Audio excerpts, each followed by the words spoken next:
Oi, pessoal.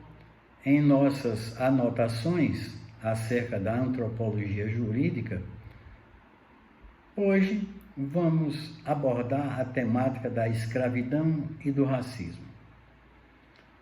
De forma bastante simplista e apenas para iniciar a colocação do tema, podemos afirmar que na biologia evolutiva se procura identificar e distinguir populações diferentes de uma mesma espécie de acordo com a sua origem, descendência e características genéticas ou fenotípicas. A ideia de raça nasce da constatação de existência de um segmento distinto dentro de uma espécie, significando ser ela politípica. Inexistindo aí elementos diferenciadores, entende-se que a espécie é monotípica.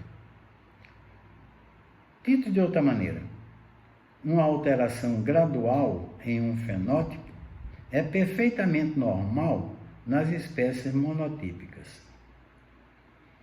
Assentada essa premissa básica, passemos ao foco do nosso tema. Iniciaremos com a abordagem histórica. Essa abordagem diz respeito à expansão náutica ibérica, o estranhamento e a ideia de raças humanas. Com a descrição e o estudo das criaturas encontradas no mundo de além-mar, vem à tona a ideia antropológica de raças diversas entre os homens. Provavelmente, a obra de François Bernier é a primeira a distinguir o homem europeu dos demais indivíduos. Outro elemento desse pensamento tem origem nas anotações de Bloem-Barth. Ele divide a espécie humana em 5 raças. Ele tenta explicar as diferenças humanas como consequência das influências ambientais sobre uma forma ancestral comum a todos os homens. Vários são os naturalistas que publicaram trabalhos durante o século XIX sobre raças humanas. A distinção entre as raças fundava-se sempre na cor da pele, no tipo facial, no perfil craniano, na textura do cabelo e em outros detalhes semelhantes. Entendiam tais cientistas que as diferenças refletiam também a inteligência, bem como a forma de pensar e de agir. No século passado, os nazistas, liderados por Hitler, pregaram a superioridade da raça ariana, para quem haveria um rigoroso determinismo racial, onde qualquer manifestação cultural de um povo decorre da sua raça. Tal pensamento também será usado pelo regime do apartheid na África do Sul. Novamente aqui, a história é imprescindível para entendermos certos movimentos econômicos, políticos e culturais. Focamos então, primeiramente, o tráfico de escravos e a ideia de inferioridade negra. Lembre-se, é o interesse do tráfico de escravos durante a fase colonial americana que levou à justificativa da inferioridade racial dos negros africanos, os quais passaram a ser tratados legalmente como réis, como coisa. O nosso país é um excelente campo de estudo para isso. Observe que durante o século XIX e até meados do século XX, o vocábulo raça aparecia normalmente em nossos textos científicos e didáticos, justificando a inferioridade do negro e igualmente do índio. É o caso, como exemplos, das obras de juristas como Nina Ribeiro, Martim Júnior e Cândido Mota, e também de geógrafos do porte de Haroldo de Azevedo. Em razão disso, não é de estranhar a existência entre nós de um racismo estrutural, com exteriorizações claras ou veladas de preconceito social contra negros, indígenas e suas respectivas manifestações culturais. Apesar de termos lei definindo delitos de preconceito, de raça ou de cor, o Judiciário Nacional encontra-se repleto de ações atestando a existência efetiva desse agir criminoso. As desigualdades sociais em nosso país são fonte de intranquilidade e se encontram ligadas ao nosso processo de desenvolvimento histórico.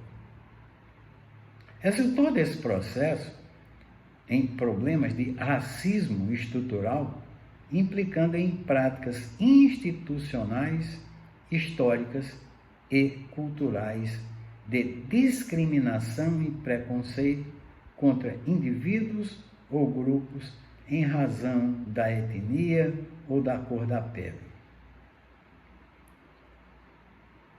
Vários são os estudos sobre isso e todos apontam para uma imprescindível formulação de políticas públicas objetivando a inclusão da população negra, parda e indígena.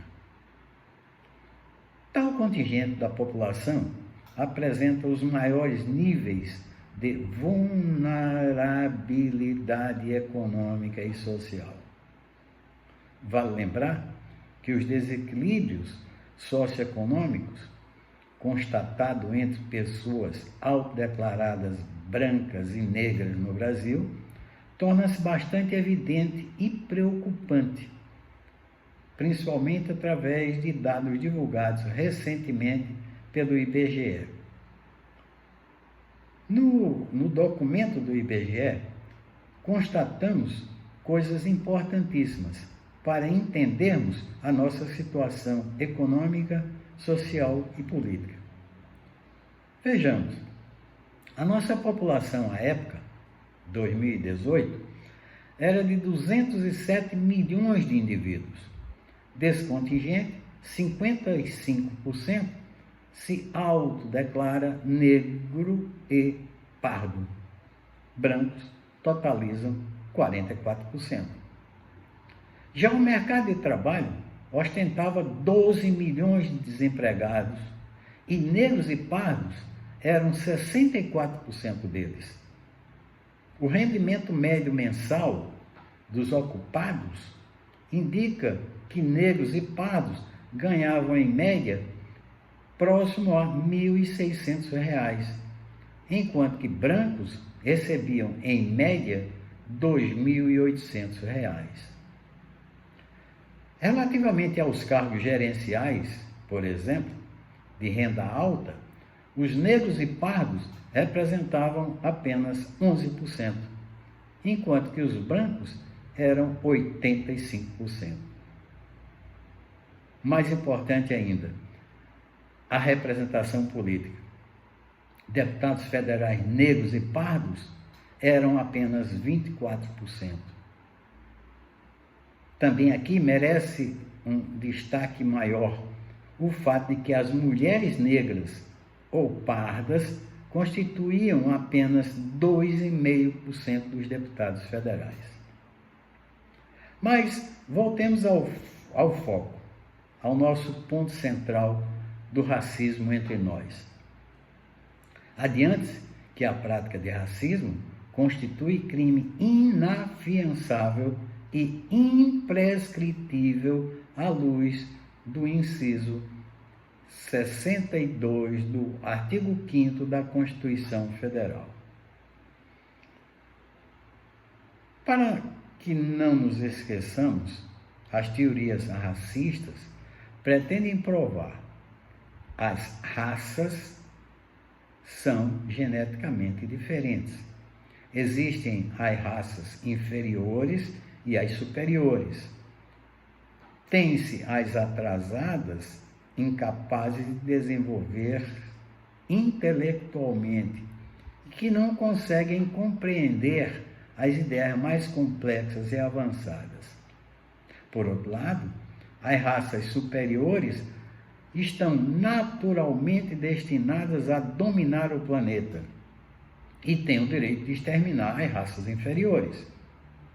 Isso para o bem de todos. Portanto, deve haver segregação. Esse ideário racista é inteiramente derrubado pelo atual conhecimento científico.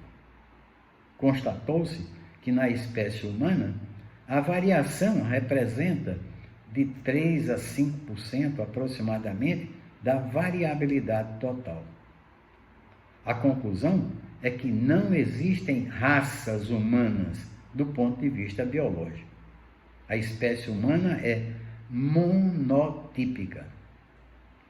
Desde então, cientificamente, passou-se a considerar o conceito de raças humanas como imprestável. Os geneticistas, atualmente, não acatam a existência de raças humanas. As diferenças verificadas entre etnias devem-se à cultura de cada uma delas, e não existe aí superioridade ou inferioridade. A cultura não é herdada biologicamente. Ela é assimilada e adquirida em processo horizontal e vertical. Apenas à guisa de conclusão, podemos dizer que, apesar da inexistência da possibilidade de separar seres humanos em caixilhos raciais, é bobagem. Assim, apesar disso, ainda persiste no ideário popular, em praticamente todo o mundo, esse pensamento absurdo. Observa-se que o pensamento racista do século passado, com os nazistas e o regime de apartheid na África do Sul, perdura até nossos dias através dos supremacistas na América do Norte e em terras europeias. Porém, fica evidente ser o conceito de raças humanas uma construção sociocultural através de classificação espúria com atrelamento e valores significados próprios não condizentes com o posicionamento da geneticista atual. O objetivo das teorias racistas deve ter seu papel histórico cumprido e os resultados deletérios são visíveis através do racismo estrutural vivenciado entre os brasileiros. Somente nos resta a resistência, visando uma reparação histórica. Eu aconselho a vocês verificarem sobre esse tema a obra de Marina de Andrade, Antropologia, a obra de Márcio Pereira, Antropologia e Ciência do Homem, Olney, com Manual de Antropologia Jurídica, e, principalmente, a obra de Rodolfo Sacco, Antropologia Jurídica, Contribuições para uma Macrohistória do Direito. Todos esses livros encontram-se em nossa biblioteca da faculdade. Bons estudos e até o nosso próximo encontro.